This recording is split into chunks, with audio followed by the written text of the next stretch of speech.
Fala galera, tudo bem? Aqui é Lisandro Vieira, da Boteco do Brasil. Já diz o ditado que quem sabe faz ao vivo. Por isso que quem não sabe, grava e põe no ar depois, né? Então, brincadeira, hoje é dia 18 de maio, nós fizemos um webinar com 400 inscritos, só que por vários problemas de internet, conexão, a gente teve muito pouca qualidade de áudio e vídeo, então a gente resolveu regravar esse material e disponibilizar para você com uma qualidade um pouco melhor, ok? Então, primeiro a gente vai subir esse vídeo sem edição para agilizar e depois o Felipe, da nossa área de conteúdo, vai editar, vai colocar as imagens em tela cheia. Mas quem quiser acompanhar o vídeo pode baixar o material, quem estiver vendo no YouTube ou no Vimeo, abaixo do vídeo na descrição. Quem estiver estiver assistindo na central de ajuda, também tem o link para download do material, né, em PDF, que a gente está usando para esse vídeo. Então, quem quiser acompanhar, pode baixar e ir acompanhando e lendo, dando pause e estudando um pouquinho melhor algum assunto que ele seja mais sensível, ok? Então, nós resolvemos fazer esse material para um webinar, cujo assunto são as mudanças no Cisco Serve, trazidas primeiro pela 10ª versão, em 23 de fevereiro, e depois pela 11ª, agora essa semana, ok? E antes da gente continuar, a pedido da nossa área de marketing, que reclama comigo que a gente nunca faz aí um jabá, né, um merchandising, uma propaganda dos nossos serviços. Muitas das pessoas que nos seguem, que são milhares de pessoas, né, então obrigado aí para o pessoal que nos segue, não conhecem o nosso trabalho, porque a gente só divulga o conteúdo e muitas vezes não divulga o trabalho. Então, esse webinar ou esse vídeo é um oferecimento da WTM do Brasil, e entre vários outros serviços que a WTM tem, uma boa parte deles para ser executado em loco nas empresas, como treinamentos, consultorias, mapeamento de serviços, né, preparação do cliente para fazer os registros internamente com o seu sistema ERP, SAP, Oracle, TOTS, seja qual for, adequação dos processos, documentos, sistemas e capacitação das pessoas, tudo isso a gente faz em loco, mas um serviço que a gente pode oferecer em larga escala para todo mundo, para você, inclusive, principalmente, são, pelo menos, o nosso plano mais básico, que tem todo o conteúdo que a gente gera, conteúdo gratuito como esse, mas também conteúdo exclusivo para assinante, né, em vídeos, webinars, e-books, estudos, principalmente respostas que a gente fornece para as empresas que nos buscam. A gente sempre preserva os nomes das empresas e publica aquelas respostas que podem servir para muitas pessoas. Então, a gente tem uma central de ajuda com todas as respostas públicas do governo, as soluções de consulta e as respostas da nossa consultoria para os nossos clientes. Todo esse material tem no plano mais básico por R$ 25 mensais. Então, quem quiser conhecer, pode clicar aqui no plano, pode depois na outra tela clicar para pedir um contato de um profissional da gente, ok? Depois existem planos um pouco mais robustos, onde tem um ou mais chamados, ou 8, ou 20, ou 60, ou quantos você precisar, chamados mensais, para tirar dúvidas sobre o que deve ser registrado, como registrar, qual é o NIF, como pede o NIF, como chama o NIF no país da empresa lá fora, como conferir, validar se o NIF está correto, né? Quais países tem, quais países não tem, qual é a classificação fiscal mais adequada para um determinado serviço, o que, como, quando registrar, etc., modos de prestação e várias dúvidas que as pessoas costumam ter, além de problemas técnicos com os próprios sistemas de terceiros ou sistemas feitos pela TI das empresas. A própria TI às vezes tem dúvida, problema nos arquivos XML, dúvida de como construir, como corrigir um problema. Tudo isso pode ser atendido aí nos nossos planos de suporte, ok? Já para quem não tem um sistema feito pela sua área de TI, ou não tem um sistema de mercado, ou mesmo quem tem e não está legal a solução, nós disponibilizamos nos planos, fora o plano Basic, em todos os outros planos nós disponibilizamos também um acesso ao nosso sistema chamado iServices, onde você pode fazer a digitação, a importação de planilhas, a integração com o sistema da sua empresa, desde que ele esteja preparado. Se não está, nós ajudamos a preparar o sistema da sua empresa para fazer integração com o nosso e mandar as informações com segurança para o Ciscoserve. E também esse sistema permite que você faça uma gestão completa e o controle dos registros, com saldos, prazos e prestar conta aí de todos os registros que você faz para a sua empresa ou para os seus clientes, se você é um prestador de serviços, né? Falando nisso, gente, um dos nossos principais serviços é para empresas que fazem registros de Ciscoserve para os seus clientes. Então, se você já faz ou se você ainda não faz e quer fazer, você pode falar conosco, usar os nossos conteúdos, o nosso suporte, o nosso sistema para fazer o registro para a sua empresa ou para os seus clientes, se você é um prestador de serviços. E para as empresas que precisam de uma solução ainda mais completa, nós podemos fazer a digitação, análise de documentos de digitação, fazer a conferência dos registros dos clientes, seja todos os registros ou um registro que de repente você tem dúvida lá de vez em quando, e aí você pede conferência só naquele registro. A gente pode fazer só a transmissão, mais de 90% dos nossos clientes deixam a transmissão, entrega os arquivos, geração dos lotes, busca do retorno, deixam a cargo da nossa equipe técnica fazer, e também a gente faz a gestão dos prazos, saldos, para evitar penalidade, né? Perda de prazo de entrega, retificação, aditivo, que às vezes dá uma complicada, a gente faz essa gestão para você, e também validação e consistência dos dados, principalmente dos clientes que fazem integração com o nosso sistema ou nos enviam os dados através de planilhas, tá bom? Então, era só isso de jabá, fica aqui o convite para que vocês conheçam os nossos serviços, ok? Vamos então ao que nos interessa agora, que é entender, afinal de contas, o que muda no Ciscoserve a partir de agora, ou na verdade a partir de 1º de junho. Aqui tem um resumo de todas as alterações, esse resumo está na nova página do MIDIC, fica a dica, né, para quem estava acostumado a entrar no site do MIDIC, desenvolvimento.gov.br, agora o que está atualizado é um com a tela de fundo verde, parecido com o da Receita Federal, só que em vez de azul é verde, e lá estão os novos manuais, estão as novas notícias do MIDIC, e pelo que a gente percebeu está sendo feita uma migração do portal de desenvolvimento para o portal midic.gov. Então tem essa lista de funcionalidades todas, eu não vou ler porque a letrinha está pequena, e a gente vai ler na tela um pouquinho maior essas alterações, ok?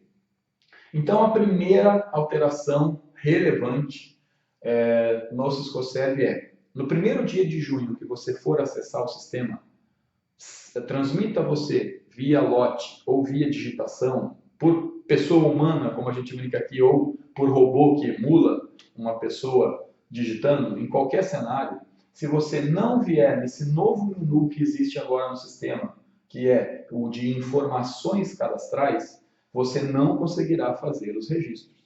Ou seja, a partir de 1º de junho, né, de 2016, o usuário será redirecionado diretamente para a ficha de informações cadastrais. Então é importantíssimo que você tenha essas informações cadastrais, ainda mais se você deixar para transmitir os registros no último dia útil do mês, né? Que é normal no Brasil, no imposto de renda, no Ciscoserve, em várias outras obrigações. Então a primeira dica é não deixe, principalmente no mês de junho. Nunca se deve deixar, mas no mês de junho você não deve deixar os registros para o final do mês. Por quê? Porque quando você for fazer o primeiro registro a partir de junho, você terá que vir nesse menu. Se você não vier, o sistema vai te trazer para cá para você preencher os seus dados de operador do sistema.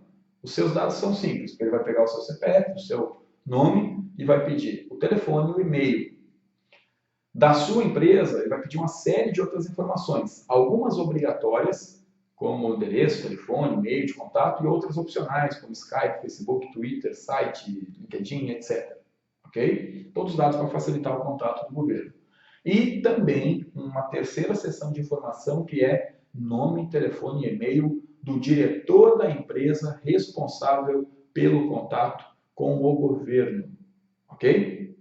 Então, se você registra para uma empresa só, vai ser muito fácil. Se você registra para vários CNPJs, você vai ter um trabalho um pouquinho maior de colocar as informações de cada empresa, de cada filial, de cada diretor, se for diferente para cada empresa. Então preste atenção nisso, já vá pegando esses dados, planilhando para quando você precisar fazer os registros no próximo mês, de junho, você esteja preparado.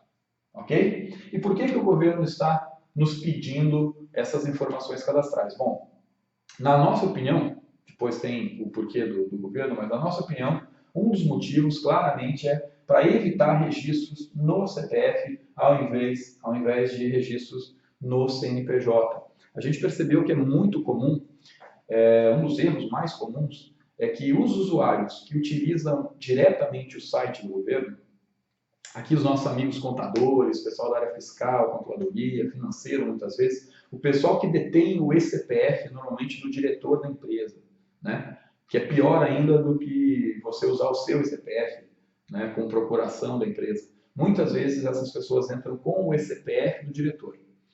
E aí, esses que fazem registro direto no site, se eles não tomarem o cuidado de, na hora de entrar, clicar num botãozinho que diz assim, esse registro será feito em nome do próprio adquirente ou em nome de terceiros. Lá tem um botão para você clicar e informar o nome do CPF, o número, né, do CPF ou do CNPJ para o qual você quer efetuar o registro. Ou seja, você sempre loga no Siscoserve com um eCPF. Se você não clicar no botão para informar que você quer registrar em nome do CNPJ, você vai registrar no eCPF do diretor, do representante legal da empresa. E esse é um erro muito comum, a gente tem percebido, ok? Então, muito cuidado. E aí, já para evitar isso, né, se isso ocorrer e o MIDIC tiver os dados do operador que fez o registro, do responsável pelo CPF que foi utilizado para o registro, da pessoa responsável pela empresa, pelo responsável legal pela empresa e os dados também da empresa, vai ficar fácil para o MIDIC fazer esse contato e fazer até um alerta para o usuário ou para o diretor, ok? Um dos motivos ditos aqui pelo MIDIC é para permitir facilitar o contato com o operador e com a pessoa, né, o diretor da empresa, a pessoa responsável. Por quê? Porque além, né, da correção dos registros, que é uma preocupação, obviamente, do MIDIC, existem iniciativas do governo de aproximação com a iniciativa privada para fins de feiras, falar sobre fomento, sobre mecanismos de apoio ao comércio exterior, para chamar as empresas que têm aí um volume significativo ou que trabalham com alguns serviços que o MIDIC queira promover, para chamar para eventos, para o Encontro Nacional de Serviços, por exemplo, para o Simbrax, quando houver outro evento lá em Brasília. Enfim, são vários os motivos pelos quais o governo pode buscar uma aproximação com as empresas. Para isso, eles precisam desses dados cadastrais, principalmente das pessoas certas para buscar nas empresas, seja a pessoa que faz o registro, seja a pessoa responsável pelo contato da empresa com o governo, ok? E também para facilitar a depuração estatística. O que isso quer dizer? Tudo que a gente registra, tudo que as empresas registram no Siscoserve, que são milhões de registros, a Secretaria de Comércio e Serviços ela não tem lá uma equipe, provavelmente do tamanho que deveria ter ou que precisaria ter para depurar os registros que as empresas fazem. Por quê? Porque, por enquanto, gente, ainda existe muito erro. Erro de toda sorte. Erro de módulo, erro de modo de prestação, erro de classificação fiscal, registro que não deveria fazer, uma série de tipos de erros RPs que não são feitos, ou RFs que não são feitos, só se faz a operação, esquece de fazer o pagamento ou o faturamento, enfim, uma série de erros de toda sorte. E aí vocês imaginem o trabalho que a equipe reduzida da Secretaria de Comércio e Serviços tem para fazer a depuração disso tudo, para eliminar os erros, e muitas vezes falta um contato, uma pessoa de contato nas empresas, para ligar ou para mandar um e-mail para perguntar, às vezes, sobre um registro, para pedir até uma retificação, para que aquele registro possa ser considerado nas estatísticas que o MIDIC produz. E fato é que nós estamos aí entrando em junho e até agora não temos ainda as estatísticas completas de 2015, muito provavelmente em virtude dos erros, né, e do trabalho que o MIDIC tem para depurar estatisticamente esses registros que são feitos. Então é muito importante para eles que nós passemos os contatos do operador, do representante e do representado, né, seja pessoa jurídica ou pessoa física, tá bom? Então prepare-se que isso vai dar trabalho agora em junho. E depois todo ano tem que ser renovado. Se você não renovar, uma vez por ano o sistema vai pedir que você renove esses dados.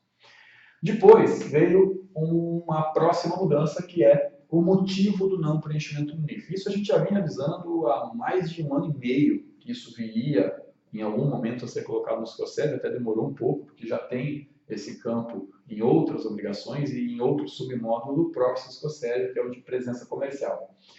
Motivo do não preenchimento do NIF. Vamos lá. Todo mundo que faz registro no sistema tem aqui a tela dos dados do vendedor ou do adquirente, põe o nome, endereço, país e o número de identificação fiscal. E aí existe uma diferença entre a lei e o sistema. A lei nos obriga, o manual nos obriga a preencher, mas o sistema permite que fique em branco. Por quê? Porque o que diz nos normativos é, quando o país tem um classificador fiscal, nós somos obrigados a preencher, a informar. Quando o país não tem, aí a gente não tem que deixar em branco, certo? Até 31 de maio, o Siscoserv permitia que a gente simplesmente deixasse em branco. E aí muita gente não conseguiu, perguntou, não sabe perguntar, não consegue pedir para o cliente ou fornecedor, ou pede e eles não respondem porque tem dúvidas, porque não entenderam a pergunta, ou respondem com o número errado, o pessoal não tem como validar, às vezes não informa. Enfim, vários são os motivos que fazem com que as empresas indevidamente deixem o campo NIF em branco. Isso já não deveria ocorrer, só que a partir de 1º de junho, se a gente deixar em branco, o sistema vai nos fazer essa pergunta aqui. Motivo do não preenchimento. O país não exige NIF ou a empresa, num país que exige NIF, está dispensada daquela inscrição? E aqui o cuidado tem que triplicar. Por quê? Primeiro, que o NIF já deveria ser uma preocupação, não só no Siscoserv, como em várias outras obrigações, e aqui fica a dica que a gente sempre fala. O NIF, gente, equivale ao CNPJ. Você consegue imaginar a sua empresa fazendo uma nota fiscal sem informar o CNPJ do comprador, né, do seu cliente? Ou alguém faturar você sem informar o seu CNPJ? Em nível Brasil isso é impensável. Por que em nível mundial isso é aceitável, é tolerável? Na cabeça da aduana, da Receita, eles não entendem como é que a gente, para vender ou comprar de alguém aqui do Brasil, exige uma série de dados cadastrais e para transacionar valores, às vezes, muito expressivos com empresas de vários outros países, que a gente talvez nem conheça presencialmente, a gente não exige dado nenhum, a gente sequer sabe se existe, se é uma empresa idônea, se não tem questões aí até de outros tratados internacionais que a Receita Federal do Brasil precisa respeitar, porque é signatária de acordos internacionais para evitar uma série de práticas que não são condizentes com as práticas aí no âmbito da OMC, certo? Então, como é que a gente não pede uma informação equivalente ao CNPJ para um ente estrangeiro? Como é que o nosso programador que fez o sistema corporativo, aí, o nosso fornecedor que fez o sistema que a gente usa, não pensou nisso? Poxa, só tem inscrição no Brasil? Será que não tem inscrição nos outros países? Né? Então, é uma questão cultural, a gente não tem esse hábito. Em contrapartida, gente, a Receita Federal do Brasil, a Organização Mundial das Aduanas e a OCDE trabalham continuadamente na exigência, primeiro, da identificação dos domiciliados em outros países.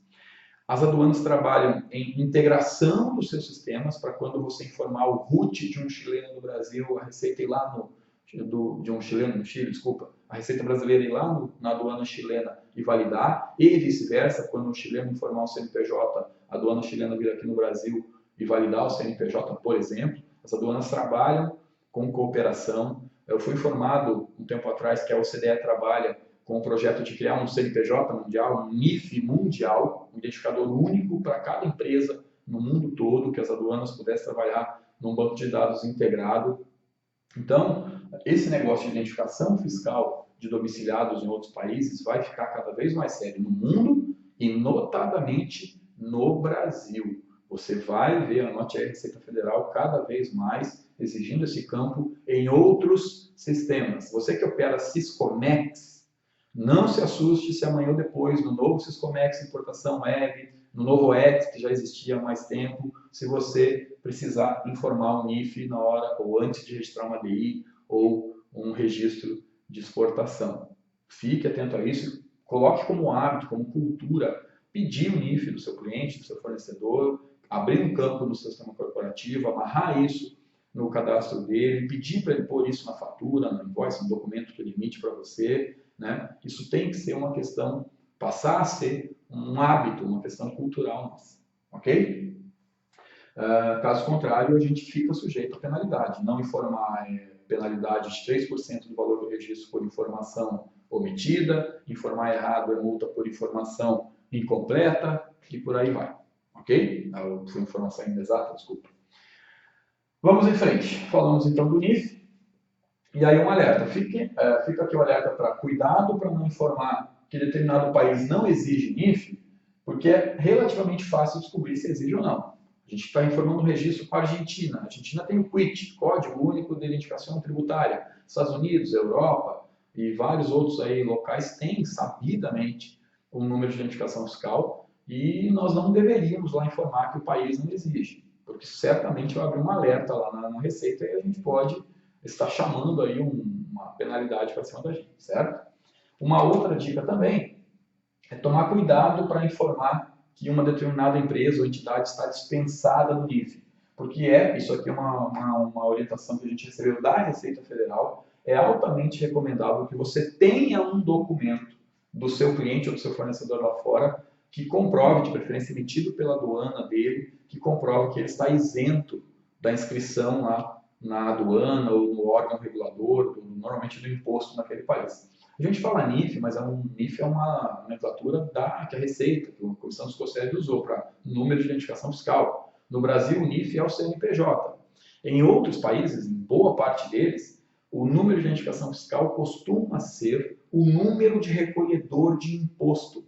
Daí o VAT number, o IVA number, né, Imposto de Valor Agregado. Esses outros países aí, digamos assim, menos espertos que o Brasil, né?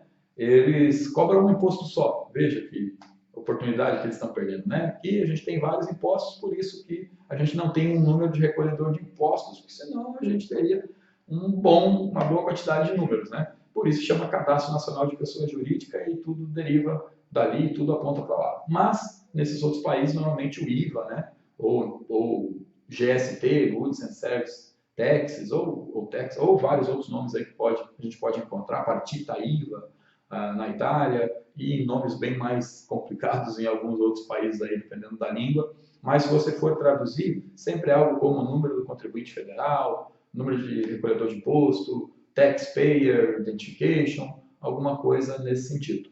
Para o pessoal que está fazendo o nosso curso online, obrigado a você que é nosso participante aí do curso online, a gente está com mais de 900 pessoas na turma 1, a gente precisou limitar as inscrições, porque dá trabalho para a nossa equipe, construir material, publicar, atender, responder, publicar prova, conferir prova, enviar prova para os alunos. Então, a gente abriu uma lista de reserva para a turma 2, mais da metade das vagas já estão reservadas para a turma 2. Então, a gente vai colocar o link aqui para você que ainda não está fazendo esse curso, para se inscrever, para já reservar a sua vaga para a turma 2, porque daqui a pouco vai fechar e só vai ter para a turma 3 lá para julho, agosto, ok? Esse curso, fazendo um parênteses aqui, é um curso que, se você for contratar em company na sua empresa, o conteúdo que a gente está colocando gratuitamente nas aulas online, são 12 aulas online, 12 gravadas, né, na central de ajuda, e 3 aulas ao vivo, uma por módulo, são 3 módulos, com 4 aulas gravadas e uma aula ao vivo. Todas essas 15 aulas são gratuitas. E o conteúdo dessas 15 aulas, quando a gente faz em company numa empresa, custa cerca de R$4.000 esse treinamento para fazer numa empresa. Então, é algo que a gente está liberando gratuitamente para formar pessoas, para formar profissionais. 12% dos alunos inscritos no curso são profissionais que estão buscando colocação no mercado, então eles têm aí também um papel de ajudar, né, um pouco a reduzir o desemprego e a criar oportunidades para as pessoas.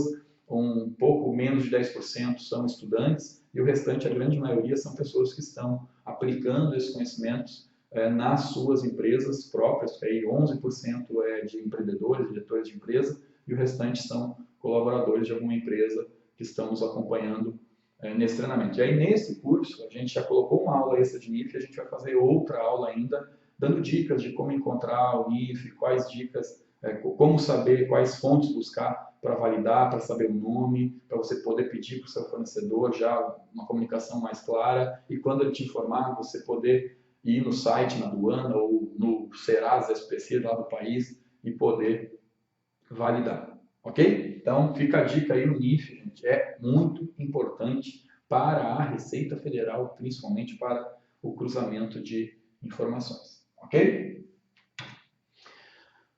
Depois, na sequência, quase que do mesmo assunto, após a identificação fiscal, vai haver agora um novo campo, que é uma pergunta. O vendedor ou o comprador, dependendo do módulo, né, que a gente está. Eu peguei aqui como exemplo telas do módulo de aquisição, mas a maioria dos campos é exatamente a mesma coisa na aquisição e na venda, tá? Mas por padrão aqui eu peguei do módulo de aquisição, então aqui chama vendedor. Esse vendedor está te vendendo o serviço intangível. É vinculado ao adquirente, nos moldes da lei lá de 96 que trata disso? Se sim, vai abrir um menuzinho para a gente dizer se é uma empresa filial, controlada, sucursal ou é algum outro tipo de relacionamento, ok? Então vejam que essa informação também para a Receita Federal não é por acaso. Quem opera com mercadorias já sabe que esse campo já existe no Siscomex de vinculação. Então é basicamente a mesma ideia do campo que já existe no Siscomex, que é para que a Receita possa efetuar cruzamentos. A gente sabe que mais da metade das transações feitas com mercadorias é entre empresas do mesmo grupo, de operações intercompany. E a Receita tem uma preocupação muito grande com o transfer price das mercadorias e certamente essa vinculação também tem a ver com o transfer price dos serviços, ok? Então, muito cuidado com essa informação a partir de 1º de junho de 2016.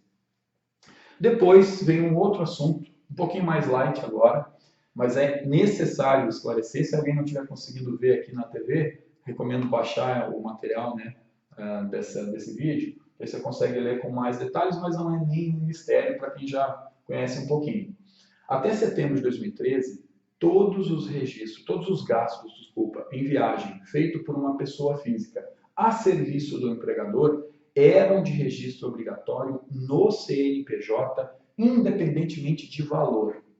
Ou seja, se você viajasse pela sua empresa e gastasse $2.000, você deveria pegar lá os recibos, a prestação de contas, voltar, entregar para a empresa, e a empresa deveria registrar no CNPJ da empresa todos os gastos que você efetuou. E aí, às vezes a nota lá, muitas vezes, né, na maioria das vezes a nota está num idioma que ninguém entende, são valores muito pulverizados, que é um valorzinho do táxi, do restaurante, da camisa que você mandou lavar, passar, etc., internet, estacionamento, um monte de recibinhos, você sabe bem quando viaja aí, a quantidade de recibos que a gente, notas, etc., que a gente acaba juntando, certo? Tudo isso era de registro obrigatório. A gente pegou essa época, dava trabalho pra caramba, ficou ainda mais chato viajar pelas empresas e prestar conta de todos esses gastos, né?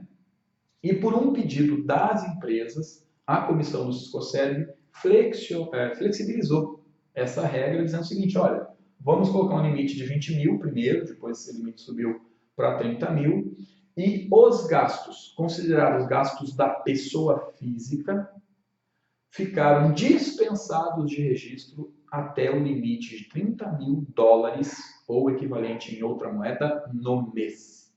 Ou seja, se a pessoa dentro do dia 1 e o dia 30 do mês não gastou mais do que $30.000, não é necessário efetuar registro no Siscoserv.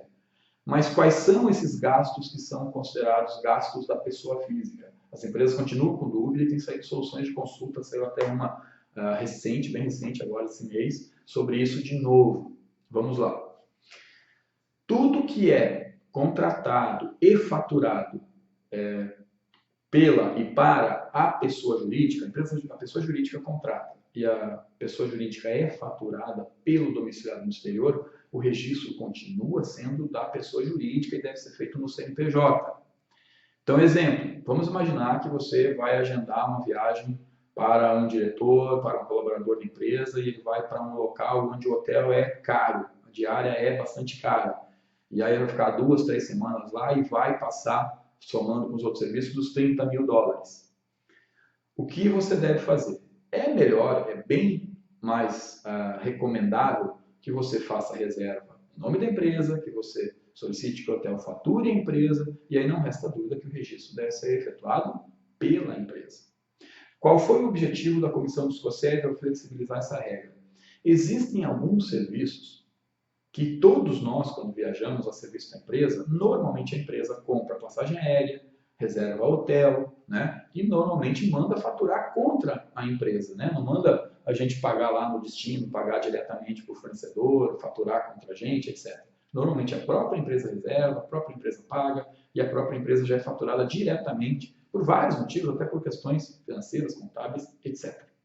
Mas, felizmente ou infelizmente, existem aquelas despesas que a pessoa física precisa contratar lá em loco, lá no destino da viagem.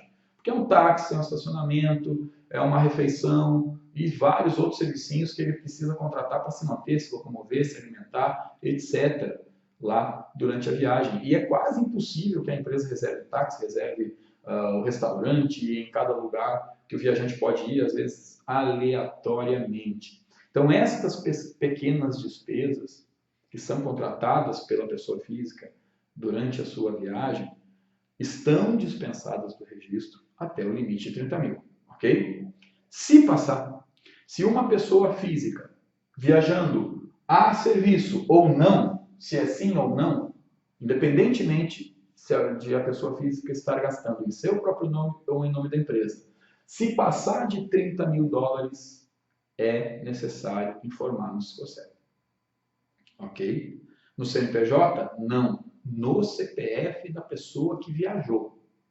Perfeito? E aí as pessoas físicas que gastam, muitas vezes mais de 30 mil dólares por mês, e em parte dos casos a serviço de uma empresa, de uma pessoa jurídica, ficaram preocupados com questionamentos do tipo, poxa, mas isso vai afetar meu imposto de renda, eu não ganho para gastar 30 mil, eu vou lançar no meu CPF. As pessoas físicas ficaram temerárias. E aí, o que ocorreu é que a comissão do SICOSERV veio agora, na nova versão, e criou um campo, basicamente criou um campo de CNPJ. Quando você, pessoa física, você que gasta mais de 30 mil dólares por mês em serviços ou em uma viagem, quando você for lançar esses 30 mil dólares no seu nome, no seu CPF, vai ter uma pergunta lá. Esse gasto, isso é um gasto pessoal feito a serviço de empregador? Sim ou não? Se não, você está lançando como gasto seu, pessoal. Se sim, vai abrir um campinho para você informar o CNPJ da sua empresa ou da empresa pela qual você fez o gasto. Basicamente é isso. Mas, por favor, não confunda, porque já tinha gente com medo de que estava voltando à necessidade de registrar qualquer despesa. Não. É quando passar de 30 mil dólares em qualquer dos casos. Que seja viagem a trabalho ou a lazer, a passeio. Tá bom? Aí vem aqui a pergunta na tela, né? Gastos pessoais, sim ou não? Se sim, vai abrir o CNPJ, então, para você informar. Atenção para não informar quando for menos de 30 mil. Né? É proibido? Não, não é proibido. Mas, para que você vai ter esse trabalho se é dispensado o registro, ok? Próximo item. Vinculação à movimentação temporária de bens. Aqui eu vou pedir bastante atenção porque é um caso à parte. Vamos separar 3 tipos de transação: exportação definitiva, importação definitiva e movimentação temporária de bens. Movimentação temporária é quando tem a saída e o retorno, ou vice-versa, a entrada e a saída de uma mercadoria no Brasil, certo? Nós tínhamos as 3 situações. No módulo de venda, nós temos, na verdade, até 31 de maio, no módulo de venda nós temos uma pergunta. Esta transação está ligada a uma exportação de bens? Se sim, se você marcasse que sim, você deveria informar o RE. No módulo de aquisição, há uma pergunta. Esta transação está vinculada a uma importação de bens? Se você disser que sim, você tem que informar o número da DI, certo? Estes 2 casos, primeiro eram obrigatórios. Depois, as empresas pediram para o governo flexibilizar e ele flexibilizou em 31 de outubro de 2013 e essa informação passou a ser opcional. E, a partir de 1º de junho, ela será impossível. Por quê? Porque esses campos vão sair. A pergunta na venda, se está vinculado a uma exportação, e na aquisição, se está vinculado a uma importação de bens, vai sair do sistema SICOSERV e você não mais poderá informar o número do RE e da DI, ok? Para quem é nosso cliente, fique tranquilo, porque no nosso sistema nós vamos manter estes campos. Nós só vamos tirar, obviamente, eles dos lotes que nós vamos mandar para o governo, porque lá não vai mais ter o campo para receber essa informação. Mas como os nossos clientes que operam mercadorias de IMPO e EXPO estão acostumados, elas saem nos relatórios, já saem, eles preferem ver por número de DI e RE, a gente vai manter esse campo para fins de controle nosso, perfeito? Mas vai tirar dos lotes, perfeito? Só que muito cuidado, você que faz registro direto no site ou que faz registro no seu sistema aí da sua empresa, porque existia uma outra pergunta que estava no módulo de RP, registro de pagamento, e no RF, de faturamento, que é a pergunta de a operação está vinculada à movimentação temporária de bens? Se você disser que sim, ele vai abrir um campo para você informar o número da DI e o número do RE. Porque a movimentação temporária ela é diferente da definitiva. Ela tem a saída e a volta ou vice-versa. Então, você só deve agora, a partir de 1º de junho, informar a DI e RE quando for movimentação temporária. Perfeito? Então, já deu confusão, já tinha gente achando que era para continuar informando isso daqui, já tinha pessoal que faz sistema, atualizando os sistemas errado, mantendo a digitação da DI e da RE, ia dar muito erro, né, muito problema nos registros dos COSER. Então, cai a DI, cai o RE isoladamente e entra a movimentação temporária que sai do pagamento de faturamento para a operação de aquisição ou de venda. Ok? Então, essa informação estava na RP e RF, mudou para os dados de operação. Muita atenção para não confundir essas informações. Depois, o próximo item, um item bem simples, mas importante para muita gente, que no menu do RP ou do RF surgiu uma nova funcionalidade que é a de você retificar um pagamento ou um faturamento. Se a gente errasse o número, documento, valor, data, nós éramos obrigados a cancelar um pagamento ou cancelar um faturamento. Agora, será possível tanto manualmente no site, para quem faz registro manual, retificar, quanto para quem faz em lote, surgiram 2 novos layouts de arquivo, que é a inclusão a retificação do pagamento e a retificação do faturamento. Ok? Então, essa é uma funcionalidade simples, mas relevante. Depois, houve uma mudança bastante grande, 14, 15 páginas aqui no módulo de venda e aquisição, onde foi revisado toda a parte de transmissão em lote. Então, recomendo, tanto para você usuário que faz transmissão em lote, quanto para a área de TI da sua empresa, ou você que é da área de TI, que releia na nova versão dos manuais esse capítulo 2 aí, que é a parte de transmissão em lote. E uma boa notícia, uma reclamação dos usuários, principalmente o pessoal técnico, é que não havia arquivo de retorno dos COSEG, só existia a possibilidade de você fazer upload de um arquivo e download não tinha, com os dados dos registros. Agora tem. Agora, após transmitir um lote, você pode pegar o registro de retorno, seja com erros de não recebido, não processado, etc., falha, ou seja com sucesso, com o número do registro que foi gerado, data, etc. Então, nós, aqui no nosso sistema, a gente usa a transmissão em lotes, sempre usou, mas o retorno, como não tinha por lotes, né, por download de arquivo, a gente fazia o robô para ir lá buscar. Então, para dar uma dimensão do que mudou e o que esse arquivo facilitou, se o nosso robô fazia 10 passos para buscar o retorno, agora ele só faz 5, porque os outros 5 já vêm prontos aqui dentro desse arquivo. Perfeito? Relatório gerencial. Isso daqui era uma outra demanda também dos usuários. Então, de novo, aqui, parabéns para a comissão do SCOSERV, para o CERTA, para todo o pessoal que trabalhou nisso, porque os usuários não tinham nenhuma forma de extrair dados do SCOSERV. Ele só tinha, venha nós, o vosso reino, mas não tinha o seja feita a vossa vontade, certo? Você não tinha como baixar o que você fez e a gente já viu muitas empresas pedindo isso nas reuniões, nos eventos do MIDIC. E isso foi feito.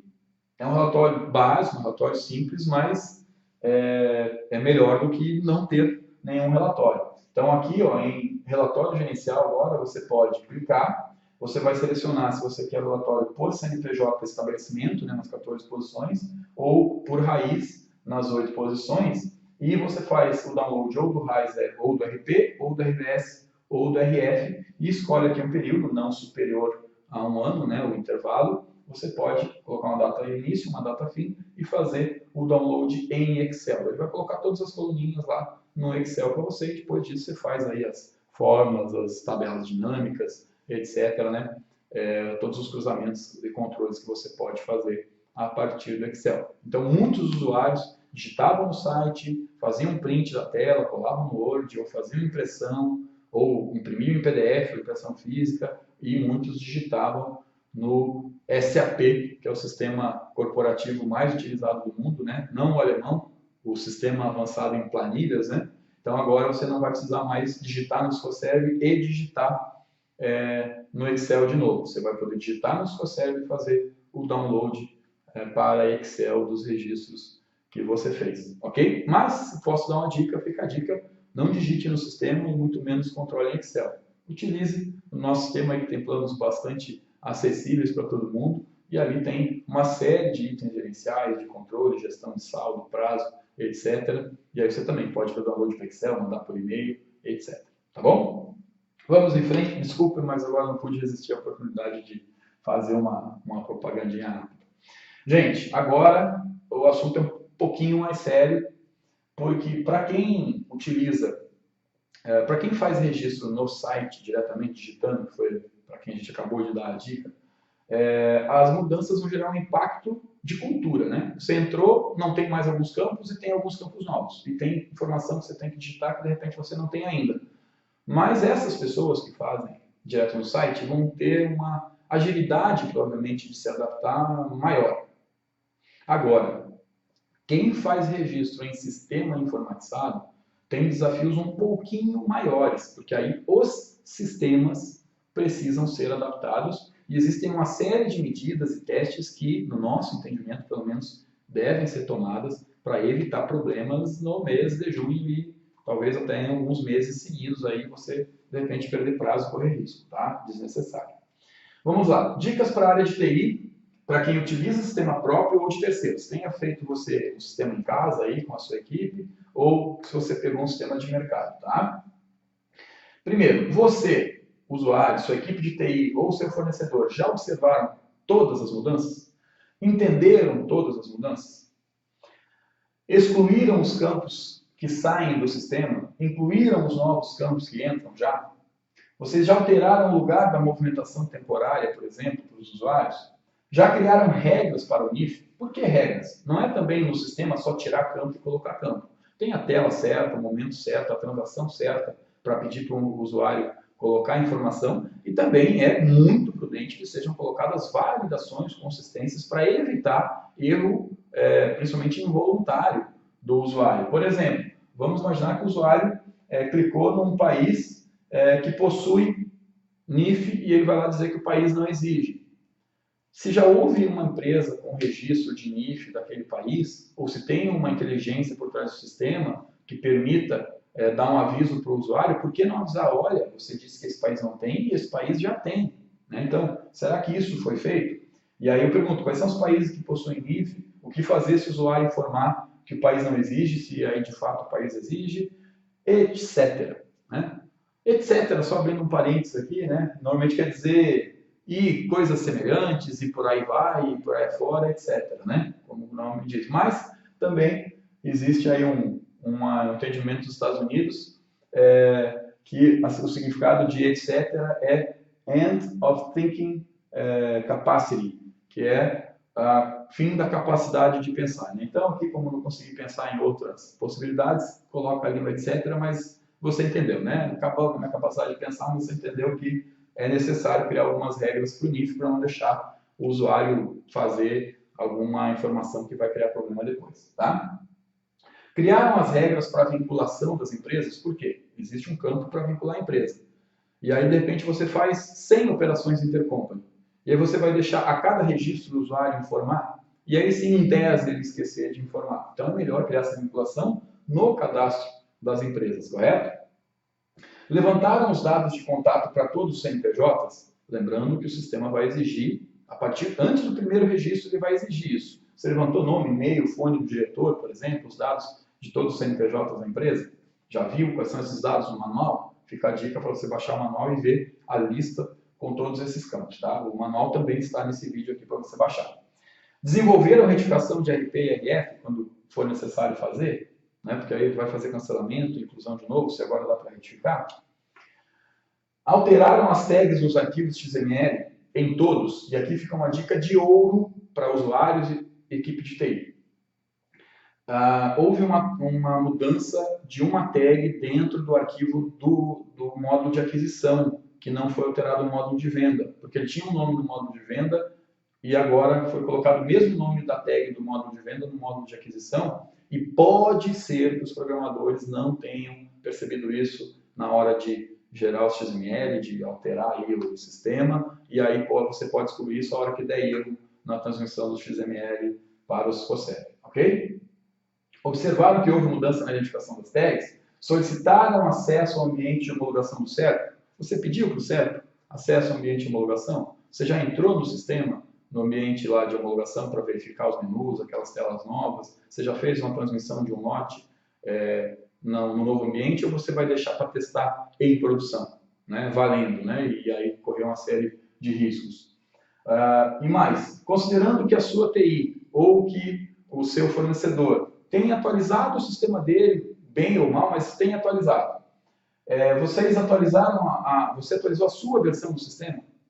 Porque algumas soluções de TI, a nossa, isso não acontece porque 100% dos nossos clientes estão na nuvem, em servidores na Amazon, etc. E quando a gente faz a atualização, no dia 1º de junho, todos os clientes estarão com a versão do sistema atualizada. Agora, quando as empresas compram o software e instalam nos seus servidores, em nuvem, ou próprios, em casa, seja onde for, as empresas assumem também o ônus da baixa dos patches, pacote de atualização, instalação dos patches no ambiente de teste, no ambiente de produção, etc. Você já atualizou a sua versão de teste de sistema? Você testou a nova versão do sistema? Você já enviou lotes para a nova versão do COSEP, lá no ambiente de homologação do CERP? Ou você já enviou registros via robô nessa nova versão? Aqui só um parênteses, por favor. Muitos sistemas a gente utilizam a funcionalidade do robô, como é chamado, que é a emulação de alguém digitando, não só para download dos dados, mas como também para transmissão. Isso é altamente arriscado. Acho que é o melhor termo que eu consigo encontrar. Isso não é a tecnologia homologada pelo CERP, não é uma tecnologia bem vista pelo CERP, pela Receita, pelo MIDIC. É uma tecnologia que usa muito do servidor do CERP e que consome também, depende muito do seu browser, da sua internet, da estabilidade da sua máquina, etc. Se você tem um lote para transmitir com 1000 registros e você tem que transmitir às 23h59 do último dia útil do mês, você vai transmitir o lote, naquele minuto você vai ter o número do protocolo e os seus 1000 registros foram feitos dentro do prazo. Se você transmitir 1000 registros para o robô às 23h59, vão passar alguns e outros você vai perder o prazo. E quando se faz via robô, é muito comum que haja perda, queda, etc. 1, 2, alguns registros não passam, você tem que ter um controle, voltar, ver qual registro passou, qual registro não passou. Isso é extremamente arriscado. Nós tivemos uma empresa que fez 20.000 registros errados, só no CNPJ da matriz, que é um dos erros também mais comuns, e fez todos esses 20.000 registros por robô. E aí tem um outro problema. Quando você faz por robô que emula a digitação, ele não foi oficialmente feito por lote, ele foi feito por digitação. Então, oficialmente, tecnicamente, legalmente, cada um desses registros foi feito unitariamente sendo digitado no sistema COSEP. E aí, se você tem que, como agora esse cliente precisa alterar os 20.000, ele não pode alterar os 20.000 em lote. Ele tem que alterar os 20.000 um a um. Então, é uma tecnologia que não é recomendada, não é reconhecida, e se der problema, o CERP não assume o problema. Se você entregou o lote lá, você tem um protocolo, está no manual, que a data considerada é a data do protocolo de transmissão do lote, que é um arquivo zip com quantos XML você quiser colocar lá dentro, ok? Mas seja lote ou seja robô, você já testou dentro da nova versão? Você já avisou os usuários do seu sistema? Ou preparou uma documentação para ele com os campos? Olha, agora vai entrar esse campo, vai sair aquele campo, preencha isso, aquilo. Porque se você tem mais usuários, mais pessoas trabalhando, você tem um risco muito grande de elas estarem ignorando completamente essas mudanças. E aí ela pode continuar fazendo como sempre fez, se não foi avisado que em 1º de junho vai mudar, ok? Então vamos lá. Se para todas essas perguntas aqui você respondeu sim, eu quero seu contato, você entra aí, manda um e-mail, liga para a gente, por favor, porque você pode trocar umas figurinhas com a gente aqui, a gente pode trocar umas figurinhas com você, porque você realmente se preparou de maneira adequada e a gente pode trocar algumas experiências, validar, trocar informações sobre testes e tal, porque mesmo tendo sido publicado em 23 de fevereiro, a gente teve aí quase 90 dias até agora, mas até a gente conseguir acesso ao ambiente de homologação, fazer as alterações, publicar no ambiente de teste, fazer os testes, transmitir os testes, passar para os usuários, produzir documentação, você correndo, o tempo é apertado. Se você não correu, né, então se você não respondeu, ou se você respondeu não para alguma dessas perguntas, não respondeu sim para todas, você está no risco. O seu lote ou o seu robô podem dar erro a partir de junho, ok? Muito cuidado. Se você ainda não testou, teste no início de junho, fica a dica. Não deixe os registros de junho para o final do mês, sob pena de descobrir os erros muito tarde e não dar tempo de corrigir, ok? Se você precisar de ajuda, já sabe onde ligar, né? Pode ligar aqui para a gente.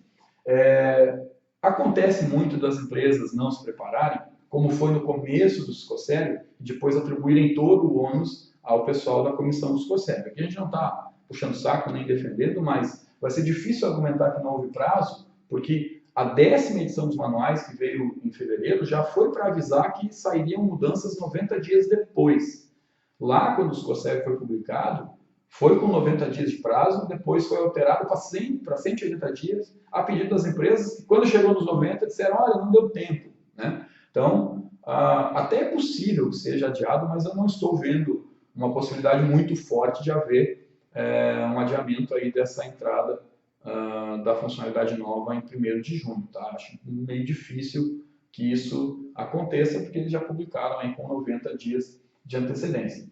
E mesmo a gente tendo se preparado, ainda assim é necessário ler a 11ª edição, porque quando nós, que estudamos toda a 10ª, todas as mudanças, fomos ler agora a 11ª essa semana, percebemos ainda alguns pequenos ajustes, como por exemplo o relatório, como as informações cadastrais que serão obrigatórias. Então é importante você dar uma lida na 11ª versão do manual. Se você não quer ler, liga aqui para a gente, quem é cliente já tem acesso, quem não é ainda pode vir a ser, né? E se alguém quiser acesso ainda gratuito, tem também um vídeo com cada mudança que foi publicada na 10ª versão. Isso a gente fez lá em fevereiro, março, foi publicando esses vídeos. Então, se você baixar esse material ou acessar o nosso canal do YouTube, que é Scoserv, entra no YouTube, pesquisa Scoserv, é o primeiro canal que vai aparecer, você vai ver todos esses vídeos aqui do prazo, do NIF, do mecanismo de apoio, dos gastos em viagem, calculação de empresa, da IRE, retificação, etc. Frete também, que é um outro tema bastante interessante para a maioria das pessoas, tá?